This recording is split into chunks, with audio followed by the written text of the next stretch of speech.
محمد صلی اللہ علیہ وسلم، اس کے بارے میں شاعر نے کہا ہے، بعد از خدا توئی قصہ مختصر، یعنی نبی اکرم صلی اللہ علیہ وسلم یہ دنیا کی سب سے اعلیٰ شخصیت ہیں، ان کے جیسا نہ کوئی پیدا ہوا ہے نہ ان کے بعد کوئی پیدا ہوگا۔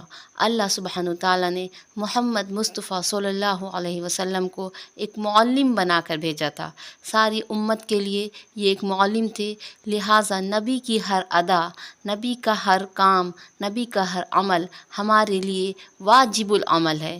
ہم نبی کی ہر ادا کو دیکھیں، کتابوں میں دیکھیں، اس کو پڑھیں، اس کو تلاش کریں اور اس پر عمل کریں، کیونکہ اللہ سبحانہ وتعالیٰ فرماتا ہے، ان کنتم تحبون اللہ فاتبعونی یحببکم اللہ، اگر تم اللہ سبحانہ وتعالیٰ سے محبت کرنا چاہتے ہو تو تم نبی کی پیروی کرو، اللہ سبحانہ وتعالیٰ تم سے خود محبت کرے گا۔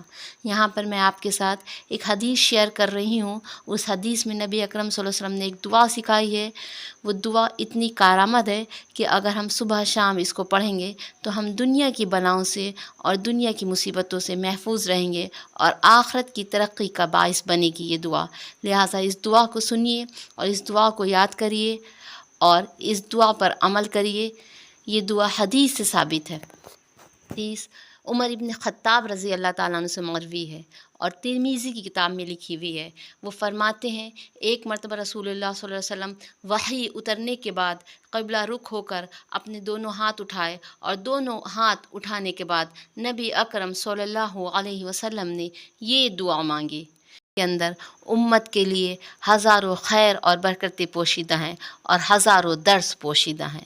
نبی اکرم صلی اللہ علیہ وسلم اپنے آپ سے کچھ نہیں کرتے تھے یا اپنے آپ سے کچھ نہیں بولتے تھے، بلکہ ہر کام وہ اللہ سبحانہ وتعالیٰ کی طرف سے ہوتا تھا۔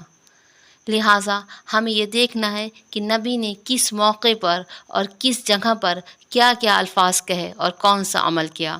ان کی ہر ادا واجب التعمیل ہے، تعمیل کرنا ہمارا فرض ہے۔ لہٰذا اس دعا کو سیکھیں اور ہزاروں خیر و برکت حاصل کریں۔ دعا یہ ہے، اللہم زدنا ولا تنقصنا واکرمنا ولا تہنا وآتنا ولا تحرمنا وآثرنا ولا توثر علینا وارضنا وارض عنا۔ یہ دعا بہت اہم ہے۔ یہ دعا ہر قسم کی مالی ترقی کے لیے موضوع ہے، لہٰذا اس دعا کو یاد کریں اور ہر قسم کی ترقی حاصل کریں۔